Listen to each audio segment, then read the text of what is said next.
Sa gitna ng tuloy-tuloy na modernisasyon ng Republic of Korea Navy, ROKN, kinukumpirma ngayon ng mga defense sources na tuluyang ireretiro ng South Korea ang mahigit 100 Chamsuri-class patrol boat.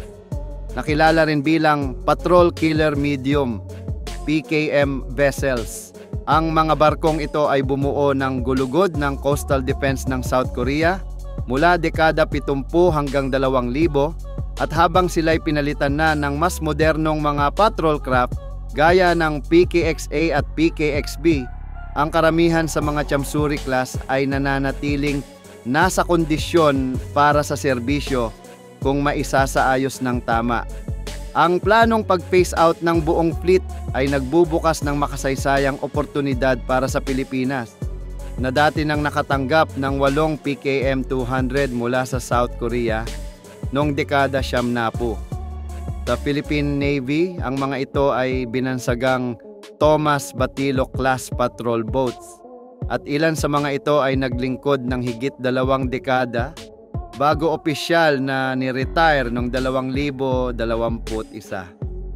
Ngayon makalipas ang ilang taon, ang interes sa muling paggamit ng mga ganitong klase ng barko ay muling sumiklab.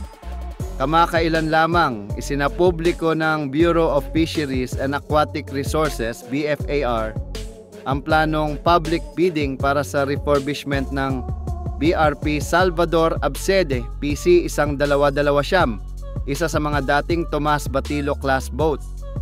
Ipinapakita nito na ang BFAR ay seryosong tinitingnan ang posibilidad ng paggamit ng dating military assets para sa non-combat maritime enforcement, partikular sa fisheries protection, coastal monitoring at maritime law enforcement. Kung titingnan ang timing, napakaakma ng pagbubukas ng Chamsuri class vessels sa Pilipinas. Sa kasalukuyan, kulang na kulang sa mga barko ang parehong BFAR at Philippine Coast Guard PCG, samantalang lumalala ang mga hamon sa karagatan tulad ng illegal fishing, smuggling at panghihimasok sa West Philippine Sea. Sa ganitong kalagayan, ang mga Chamsuri class patrol boats ay maaaring magsilbing force multiplier na tutugon sa mga non-military maritime threats habang pinapalaya ang mas modernong barko ng Navy at PCG para sa mga strategic operations. Ang Pilipinas at South Korea ay may malapit na defense cooperation. Sa mga nakaraang taon, nakatanggap ang Pilipinas ng Pohang-class corvette, amphibious assault vehicles, KAAVs, at iba pang kagamitan mula sa South Korea.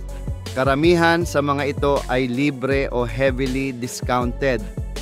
Kung magpapahayag ang Pilipinas, partikular ang BFAIR, ng opisyal na interes, malaki ang posibilidad na makapag-claim tayo ng bahagi ng i-retire na fleet. Lalo na't may precedent na sa mga ganitong uri ng defense-to-defense o government-to-government transfers. May mga hindi opisyal na ulat na nagsasabing may preliminary inquiries na mula sa ilang ahensya ng Pilipinas kaugnay sa availability ng mga barkong ito. Ngunit wala pang formal na pahayag mula sa Department of Foreign Affairs, DFA, Department of National Defense, DND, o Department of Agriculture, DA. Gayunpaman, kung ikokonsidera ang urgency ng pangangailangan at ang kasaysayan ng defense aid mula sa SUL na malinaw na hindi imposible ang ganitong transaksyon. Bukod pa rito, ang pag-acquire ng mga barkong ito ay magbibigay ng training at operational continuity sa mga dating tauhan ng Philippine Navy na sanay na sa Chamsuri class, habang ang mga bagong tauhan ng BFAR ay maaari ring makinabang sa mga dating manual, technical na dokumento at spare parts na maaaring available pa. Sa panahong ang maritime domain ng Pilipinas ay palawak ang sakop, ngunit kapos sa platform, ang muling pagbuhay sa mga legacy platforms gaya ng Chamsuri class ay isang praktikal at matalinong hakbang. Hindi man kasing advanced ng mga bagong OPVs o corvettes, ang mga ito ay nagsilbing backbone ng Korean Coastal Fleet sa loob ng maraming dekada at kayang tumagal pa ng mahigit isang dekada kung maayos ang maintenance. Ang tanong na lang ngayon, kikilos ba agad ang Pilipinas bago makuha ng ibang bansa sa rehiyon ang mga ito? May ilang bansang interesado rin, kabilang ang mga Southeast Asian at African nations.